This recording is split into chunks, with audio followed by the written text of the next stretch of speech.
अब जब एवरेज बंदे सेलेक्ट करोगे, एवरेज माइंड सेट सेलेक्ट करोगे, बंदा बड़ा शरीफ है जी, सिलेक्ट कर लो। बैटिंग कौन करेगा मामा, बॉलिंग कौन करेगा, मैचेस कौन से रॉकेट चल रहे थे मुझे बताओ। इतना थ्रेट नहीं है। देखें पाकिस्तान की बॉलिंग में साफ और सीधी सी बात है, हमने सिलेक्शन करते वक्त ये एक बहुत बड़ी ट्रिक मिस कर दी थी कि एक हमने जेन्युइन पेसर यहाँ रखा नहीं था। पाकिस्तान के क्रिकेटर्स ज्यादा नाअहल निकम्मे हैं या फिर पाकिस्तान की मैनेजमेंट? आज का खेल देखकर यह फैसला करना मुश्किल हो रहा है कि इनमें से ज्यादा निकम्मा कौन है। 17 ओवरों में कोई भैया 90 रन ठोक गए इनको, और वो डकिट ने मार मार के पाकिस्तान की डकिट बजा दिया। मतलब उस डकिट ने बजा के मार के स्वीप में मार के मतलब पाकिस्तान की डकिट पे मैं कहता हूं उसने चौके मारे हैं। डकिट ने बजा दिया पकड़ के पाकिस्तान को। इन घंटों से ना कैच पकड़े जा रहे हैं, ना इन घंटों से रन आउट हो रहे हैं। साजिद खान है बांदर की मुछू वाला, वो फुद्दर कैच नहीं, वो रन आउट मिस कर रहा है। जो विकेट है ये डे 2 की नहीं है, ये विकेट है डे 7 की। हम तो यही तस्लीम कर रहे हैं ना, हमें उम्मीद भी थी, लेकिन सवाल सिंपल सा ये है, वेयर इज स्पिन? स्पिन किधर है? मुझे तो नहीं दिखी। पाकिस्तान के प्लेयर्स और ना इन्होंने कोई इनका कोई गेम प्लान नजर आ रहा है। नासिर हुसैन भी वहां कमेंट्री में चीख के, और इनको पता है डकिट ने स्वीपें खेलनी है, इनके एंगल ही ठीक नहीं है फील्डिंग। ओवर में इंग्लैंड उतनी ओवर अगर बैटिंग करेगा तो 400 भी उतारेगा, हम पे 300 चढ़ाएगा भी, और फिर हम इनिंग से हराएगा। ये वही वाली सूरत हाल फिर एक दफा लोड होती हुई आपको नजर आ रही है कि पाकिस्तान, क्योंकि देखें पेस का तो कोई नामो निशान है ही नहीं। मैसेज मैं देना चाहता हूं अपने पाकिस्तान क्रिकेट बोर्ड को कि पिंडी जाने की जरूरत नहीं है, इसी पिच पे तीसरा टेस्ट मैच भी करा लो, कोई मसला नहीं है, बॉल बहुत ज्यादा ब्रेक हो जाएगा। अपना आखिरी ओवर जो स्टंप्स का मतलब ये टी से पहले चल रहा है, तो उसमें रिजवान बोलता है करा दे पहला मेडन ओवर तो करा दे। तो मेडन ओवर जो है वो होता नहीं है। पिछली दफा भी एक ही मेडन ओवर किया था, 150 ओवर पाकिस्तान ने फेंके थे, और अभी भी रन रेट चेक कर रहे हैं आप, 6 के ऊपर ही रहा है। अभी चूंकि क्रॉली आउट हो गया है तो किसी न किसी सूरत अभी 5.25 पे पहुंचा हुआ है। Look at Duckett the way he plays. मैंने वही जहां से सिलसिला छूटा था वहीं से सिलसिला जुड़ा है, और वो रुकता नहीं है, और इनसे रोका भी नहीं जाता। और घबरा रहे होंगे, ये विकेटें छोड़ रहे होंगे, ये विकेटें दे रहे होंगे, और कोलैप्स हो रहा होगा।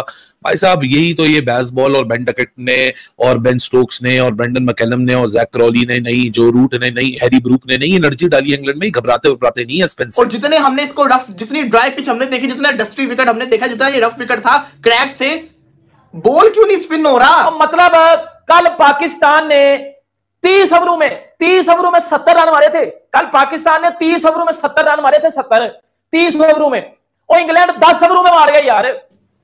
स्पिन किधर हो रही है? बोल बस मुझे ये बता दो कि आज जो पाकिस्तान वर्सेस इंग्लैंड का ये सेकंड टेस्ट मैच चल रहा है, हम सब देख रहे हैं इसको, हम कल से लगे हुए थे इस विकेट के ऊपर, बड़ा स्पिन हो रहा है। हमने देखा भी जैक लीच का बॉल हमने स्पिन होते हुए देखा, शानदार उसने बॉलिंग की। अब उसके पास रेंज ऑफ स्ट्रोक्स है स्वीप शॉट की भी, और स्क्वायर लेग पे कौन सी जाएगी, फाइन लेग पे कौन सी जाएगी, टच करके कौन सी मारनी है, फिर रिवर्स स्वीप कौन सी खेलनी है। But the problem is this, we know, you know, we all know, Pakistani players they know, their management, their policy makers, हर किसी को पता है कि डकेट कैसे खेलेगा। लेकिन अब पता नहीं उस बंदे की ब्रिलियंस है या हमारी जो है बेबसी है, ये क्या है कि वो रुकता नहीं है। ये जो पाकिस्तान की ये 2 टके की ये घंटा 11 है ना, जो ये इसमें सारे घंटे हैं, इसमें से 1 घंटा निकाला है, लेकिन ये सारे घंटे हैं। और आगे से कप्तान को कह रहा है मैंने कर दिया, और 1 घंटे के तूने पहले ही जो है वो विकेटों को अपना हाथ लगा दिया हुआ था। अब्दुल्ला शफीक को उसने आउट किया, शान मसूद को उसने अपने साथ आउट किया, स्पिन मिल रहा था उनको। हमें यह था कि पाकिस्तान ने 6 स्पिनर पाकिस्तानी टीम में खेल रहे हैं, 3 प्रोफेशनल स्पिनर खेल रहे हैं। जब पाकिस्तान बॉलिंग करने आएगा तो बड़ा जालिम किस्म का स्पिन होगा, क्योंकि ये जो विकेट है ये डे 2 की नहीं है, ये विकेट है डे 7 की। हम तो यही तस्लीम कर रहे हैं ना, हमें उम्मीद भी थी, लेकिन सवाल सिंपल सा ये है, वेयर इज स्पिन? स्पिन किधर है? मुझे तो नहीं दिखी। पाकिस्तान ने 16-17 ओवर किए हैं, इसके अंदर कोई आपको ऐसा बॉल लगा जो स्पिन हुआ हो? अबे वो तो हर बॉल के ऊपर रिवर्स स्वीप शॉट खेल रहे हैं। जैक क्रॉली का एक रन आउट आया, वो मिस कर दिया होंगे, ये विकेटें दे रहे होंगे, और कोलैप्स हो रहा होगा। भाई साहब यही तो ये बेसबॉल और बेन डकेट ने और बेन स्टोक्स ने और ब्रेंडन मैकलम ने और जैक क्रॉली ने नहीं, जो रूट ने नहीं, हैरी ब्रूक ने नहीं एनर्जी डाली इंग्लैंड में, घबराते नहीं है स्पिन से। इनके सामने भाई साहब बॉल अगर तो शार्प टर्न, या तो आप रविचंद्रन अश्विन हो, या तो आप जडेजा हो, या तो आप मुरलीधरन हो, या तो फिर आप राशिद खान हो, तो भाई आपको अगर आधी स्पिन विकेट भी मिल जाए तो भाई साहब आप फिर इंग्लैंड जैसे बल्लेबाज को फंसा सकते हैं। अगर आप नुमान अली हो जिन्होंने 1 साल पहले रेड बॉल का गेम खेला था, अगर आप साजिद खान हो जिन्होंने जनवरी 2024 में रेड बॉल गेम खेला था, तो भाई साहब फिर तो आप इनको तंग नहीं कर सकते, क्योंकि जितने फास्ट बॉलर को कंसिस्टेंसी चाहिए होती है उतनी स्पिनर को चाहिए होती है। 3 क्लोज कॉल्स हुई हैं पाकिस्तान के हक में जो नहीं गई हैं, शार्प टर्न हुई है 2-4 बॉलें, लेकिन यार वो 88 रन मार गए 17 ओवर के अंदर। 10 ओवर में उन्होंने 70 आपके ऊपर ठोक दी है। ये तो जैक क्रॉली आउट होकर चला गया, वरना तो 17 ओवर में 100 पटका चुके होते हैं अभी तक। मैंने आपको भी लंच में क्या बोला था कि आप इंतजार करें कि पाकिस्तान 359 के ऊपर ब्रेक हुई थी। मैंने कहा अगर लगभग पाकिस्तान 400 के करीब भी पहुंच गया, सेम ओवर में इंग्लैंड उतनी ओवर अगर बैटिंग करेगा तो 400 भी उतारेगा, हम पे 300 चढ़ाएगा भी और फिर हम इनिंग से हराएगा।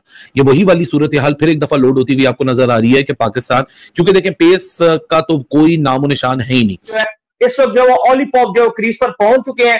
पाकिस्तान ऐसा लग रहा है कि शायद एक पेसर जो पाकिस्तान ने मिस किया है। स्पिनर पाकिस्तान के बेहतर परफॉर्म करें, बट वो अटैकिंग क्रिकेट बहुत ज्यादा खेल रहे हैं इंग्लैंड के। तो आपको पता है कि जब ज्यादा अटैकिंग क्रिकेट खेली जाती है तो स्पिनर्स की जो स्पिन भी होती है वो भी थोड़ी होना हो जाती है, थोड़ी कम होना शुरू हो जाती है। तो पाकिस्तान के लिए चीजें थोड़ी सी मुश्किल तो जरूर हो रही है, बट मुझे फिर भी लगता है कि इस विकेट के ऊपर जैसे जैसे मैच आगे बढ़ेगा, पाकिस्तान इस मैच के अंदर अपनी गिरफ्त मजबूत करेगा। पाकिस्तान आगे चलकर विकेट जरूर हासिल करेगा। क्या कहेंगे दाऊद साहब? नहीं देखो, कहानी इस नजर आ रही है कि जो डकेट है वो तो चार्ज लिए हुए, अपना लाठी चार्ज। पाकिस्तान ने 366 बनाया लंच के बाद, तो सिर्फ 8 रन ही जोड़ सके पाकिस्तानी टीम, और 2 खिलाड़ी जो इनके बचे हुए थे, 8 खिलाड़ी आउट थे, ऑल आउट हो गए। जमाल और नुमान ने कुछ होप जरूर दी एंड में जो टेल है आप कह लो कि उन्होंने पार्टनरशिप अच्छी बनाई दोनों ने मिलके। लेकिन जिस तरह से आप इंग्लैंड की देखो तो 3 विकेट्स पोर्ट ने और 2 विकेट ब्रेंडन कार्स ने लिए हैं, 5 विकेट्स उनके फास्ट बॉलर्स ने लिया। हमारे पास एक ही आमिर जमाल है, वो भी अनफिट है।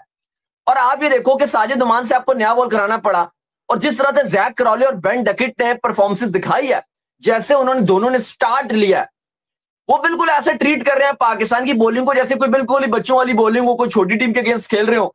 वो चार्ज पे चार्ज ले रहे हैं। देखो ना, 3 चौके जैक क्रॉली ने मारे थे, 75 प्लस के स्ट्राइक रेट से वो खेले, फिर 10 चौके ऑलरेडी बेन डकेट मार चुके हैं। आप उनकी इंटेंट देखो, कितनी अग्रेसिव इंटेंट के साथ बैटिंग कर रहे हैं। और डकेट का तो डकेट तो पाकिस्तान के अगेंस्ट ऐसे खेलते हैं जैसे हक होता है उनका पाकिस्तान के अगेंस्ट खेलना, वो मारेंगे ही मारेंगे।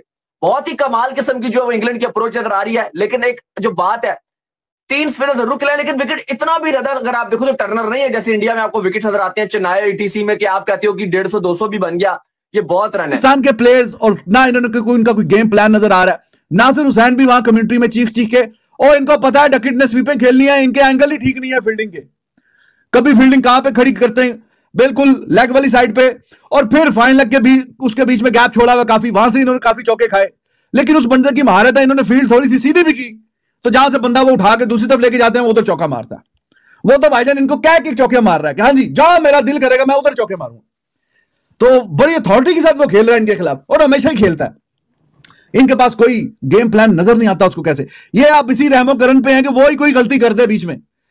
इतनी अथॉरिटी के साथ मैंने कभी किसी बंदे को, उसकी देखो छोटी हाइट का बैट्समैन होता है ना, वो स्वीप शॉट उसकी अक्सर पक्की होती है, बहुत पक्की स्वीप शॉट खेलता है वो 5 फुट कोई 1-2 इंच का होगा। जय हिंद दोस्तों, आज इंग्लैंड और पाकिस्तान का पहला टेस्ट में पाकिस्तान ने 366 रन बनाए। दूसरे इनिंग्स में बैटिंग करते हुए इंग्लैंड का बल्लेबाज बेन डकेट ने 114 रन का शानदार पारी खेली, और देख के पूरा पाकिस्तान मीडिया हैरान है। जब तक बेन डकेट और जो रूट खेल रहा था जैसे वनडे चल रहा, चौका का बारिश लगा दी, तो दोस्तों ये देख के पूरा पाकिस्तान मीडिया चक गया। और लास्ट में आके पाकिस्तान 3-4 विकेट जल्दी ले लिया, और पाकिस्तान इस टेस्ट में थोड़ा सा वापस कर दिया।